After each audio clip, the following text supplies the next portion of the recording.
నువ్వు ఫస్ట్ కాంచి మాట్లాడు. ఫస్ట్ కాంచి మాట్లాడు.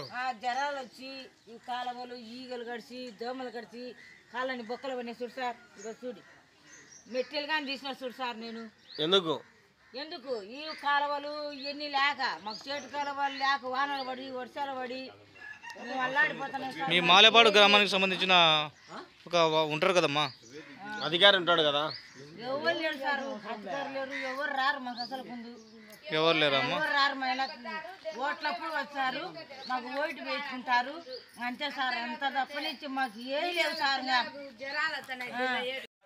ఏం సార్ వర్షాలు పడి నీళ్ళన్నీ ఉంటాయి ఇంటి దగ్గర, ఇంటికి వచ్చినాయి సార్. ఎట్లా మేము ఎట్లా పిల్లలు 3 పిల్లలు ఉంటారు సార్, ఒక పిల్లని కమ్మనే లేరు. ఎట్లా బతకాలి మేము సార్? ఇల్లులు పడిపోతే మేము ఎట్లా బతకాలి సార్? వర్షాలు వచ్చిన ప్రతిసారి ఇంతేనమ్మా? ప్రతిసారి ఇంతే సార్. మాకు కాలువలు వేడు సార్, మాకు ఏం వద్దు అంతే. ఇంకా అదొక్కటే మేము అడుగుతున్నాం, మిమ్మల్ని అడుక్కుంటున్నాం. మేము బైకులో వచ్చాం సార్, ఇక్కడ దారి కింద పడినాము, చేయి కూడా ఇరిగింది. ఏమయ్యా ఎందుకు కింద పడ్డారు మీరు? ఎందుకు కింద పడ్డారు? దారి కింద పడినాం సార్. నీళ్ళు ఉన్నాయి ఇక్కడ. నీళ్ళే? ఎన్ని రోజులు ముట్టి నీళ్ళు ఉన్నాయి? ఈ ఉన్నబట్టి వాన పడినప్పుడల్లా నీళ్ళే ఉంటాయి సార్ ఇక్కడ. అధికారులు ఏమన్నా వచ్చారా? నీళ్ళు ఉంటాయి. అధికారులు ఏమన్నా వచ్చారా? ఏ అధికారి మా దగ్గర మమ్మల్ని పిలిపించి మమ్మల్ని ఏమి చేస్తాడు?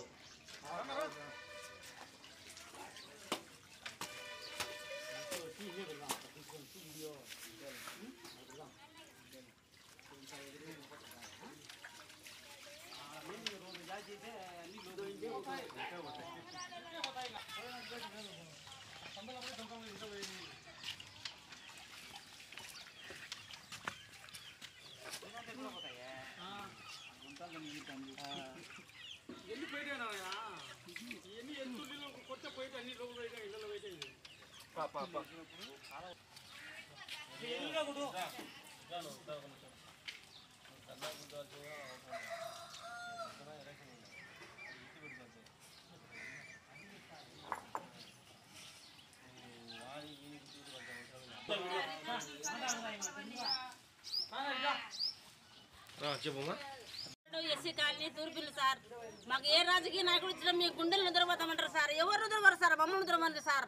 మాకు మరుగుదొడ్లు తీసుకొని అంటారు. మరుగుదొడ్లు, కాలువలు, సేటు కాలువలు, లేటిలు, బాత్రూమ్ ఎంత రోడ్లకే సార్. మేము ఏ రకంగా నడుస్తారా? మేము మా జర్రాలతో వచ్చిన మమ్మల్ని ఎవరు సార్ బాగుపరిచేది? గవర్నమెంట్ బాగుపడుతుందా? వరదల పోతున్నాయమ్మా, మీకేం సేటు కాలం లేకపోతే మీకేమంటారు? వరదల పోతే ఒకేసారి పోతాం. ఈ సేటు కాలం వల్ల సచ్చి ఎన్నాళ్ళు బతకాలి సార్ మేము ఇట్లా? దయచేసి మాకు న్యాయం చేయండి సార్. ఓకే మాట్లాడమ్మా. మాది ఎర్రగుంట్ల గ్రామము, మాలపాడు గ్రామము, ఎర్రగుంట్ల మండలము. మేము ఈ నీళ్ళతో బోలు తినలేక పిల్లలకు జర్రాలు, నవ్వలు, దుర్దలు అల్లాడిపోతాను. నీళ్లు పక్కకు పోయడానికి కూడా తెలియదు సార్. మాకు ఇళ్ళల్లో పరిస్థితి, మా గ్రామం పరిస్థితి చూస్తే ఘోరంగా ఉంది. ఎంత అన్యాయంగా ఉండమని సార్ మేము. నీళ్లు చూడండి సార్ మీరు. కాలువలు కావాలి సార్, కొంత సాయం చేయండి సార్. సన్నోళ్ళం మేము, ఎక్కడ పోయేదానికి గుర్తు వీలు లేదు. సన్న పిల్లలతో జరాలు వస్తున్నాయి పిల్లలకు. ఏ నాయకులు పట్టించుకోలే సార్ మాకు. మమ్మల్ని అధికారులు పట్టించుకోలే, నాయకులు పట్టించుకోలే, ఒక పిట్ట పట్టించుకోలే. మా పరిస్థితి ఘోరంగా ఉంది. మేము సన్నోళ్ళం కదేం సార్.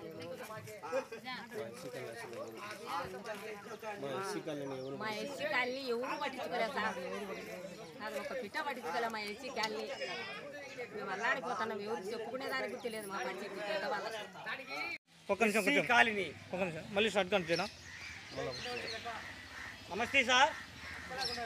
రెవెన్యూ డిపార్ట్మెంట్ వారికి, కలెక్టర్ గారికి, ఎండిఓ గారికి, మా మాలేపాడు గ్రామ ఎస్సీ సోదరుల తరపు నుంచి, మా తరపు నుంచి మనస్ఫూర్తిగా నమస్కారాలు సార్.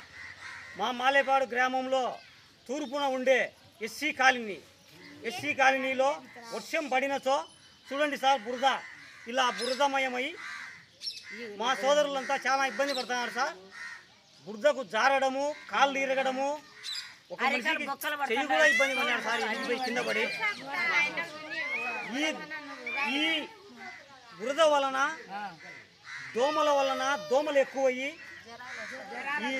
ఇలా అందరికీ జ్వరాలు, విష జ్వరాలు వచ్చి చాలా ఇబ్బంది పడుతున్నారు సార్. కనుక కలెక్టర్ గారు స్పందించి మా కాలనీని ఒక్కసారి అధికారులను పంపించి మా సోదరులకు న్యాయం చేయాలని ఖచ్చితంగా మేము కోరుకుంటున్నాం సార్. మీరు మాకు న్యాయం చేయకపోతే కలెక్టర్ గారికి మేము రేపు సోమవారం కలెక్టర్ గారికి ఇచ్చాం, అందరికీ అర్జీలు కూడా ఇచ్చాము. తర్వాత ధర్నా కూర్చుంటాం సార్. ఖచ్చితంగా మా గ్రామానికి మా సోదరులకు న్యాయం జరగకపోతే మేము ధర్నా కూర్చుంటాం. ఖచ్చితంగా చేయాల్సిందే మాకు, మా మాలేపేట గ్రామానికి. లేదంటే డిప్యూటీ సీఎం దగ్గరికి పోయి అక్కడికే పోతాం మేము. వాడికి మాకు ఖచ్చితంగా న్యాయం చేయండి సార్. నమస్తే సార్.